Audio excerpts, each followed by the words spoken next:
You know, it is way more real than I actually realized. Oh my God. Until now. And you start seeing your child as a person, they start seeing you beyond just a mom as a person. It's an explosive new stage, and it's wonderful. My first question is for you, Poorna. What's the significance of your character moving on this season and Devi actually supporting it? I know, right? Look, I have a child, and I understand that at some point, I have a 16-year-old, the dynamic starts shifting. And when that shift happens, when it becomes less antagonistic into I don't know what the other istic is, but it's shifted. And when that happens, and you start seeing your child as a person, they start seeing you beyond just a mom as a person. It's an explosive new stage, and it's wonderful. And I think Devi needs her mom's approval, but her mom needs Devi's approval as well. And that's very true for so much of the family. Like Kamala gives party approval, right? To move on. It's such a sign that we're in the process of deep healing, and that the grief is not as potent as it used to be. In this season, Eleanor decides to graduate early and pursue acting full-time, but she realizes it may be a lot harder than she expected after seeing her own mother struggle. How real was that in comparison to your own experience as a young actor? You know, it is way more real than I actually realized. Oh my God. Until now. So I actually graduated high school like a year early to go pursue acting. And that has not clicked for me until right now at this moment. So it's A lot of parallels. It's so weird. The parallels in this show, I have so many more to choose from, but yeah, it's very real. And what were those struggles like? What can you draw in terms of comparisons? You just gotta get through it. You just gotta do it. You just gotta get through it and enjoy the journey, which I'm sure Eleanor does, and I am enjoying my ride as well. So it's all good and dandy. It's all working out. Yeah, it's all great.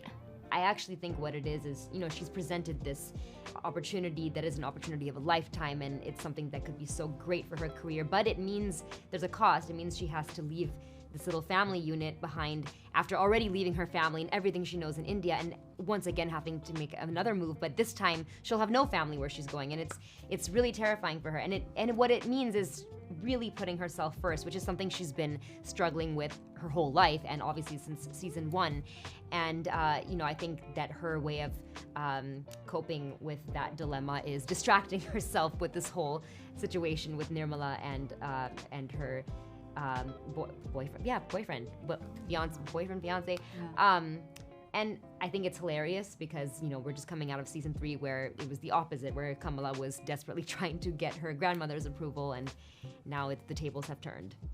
And also, as Richa's talking, it's really occurring to me, it's such a beautiful portrayal of what does ambition look like when you're an immigrant woman. Like it's scary, and you have this, it's a scary path, and it's a path that you don't see ever depicted. Yes. And you have 3 generations of immigrant women. We have the grandmother, the Nalini, and Kamala, and they're all in different stages of that journey.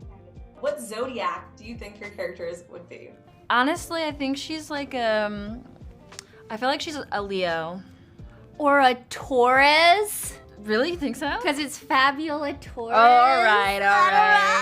I know my character says Sag, for sure. Oh. She says it in the series. I love a good Sag. Yeah, me too. Why do you think she's a Sag? What Sag qualities does she have? She's a wild child. She's very dramatic, flamboyant, outgoing, all the traits of a very typical Sagittarius. Yes, I approve because I am a Sagittarius myself, so Yeah. I agree with that. I love it. And a Leo for Fabiola. She's a bit reserved. What makes you say Leo?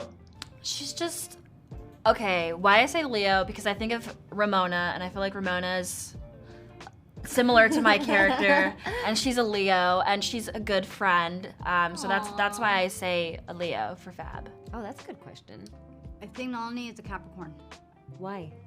Very strong-headed. I don't know much about zodiac signs besides my own, which is a Gemini. But I definitely don't think Kamala's a Gemini. That's all I can say. Sagittarius. Yeah. Why Sagittarius? Sagittarius. Why? People pleaser. Oh, that's a good one. She's definitely a Sagittarius. And this is your guys' last season. What was the best moment on set? I liked when we made that TikTok. Which one? The Full House TikTok. Oh, yeah. That was really cute. That was really fun. Yeah. That was a good day. Yeah.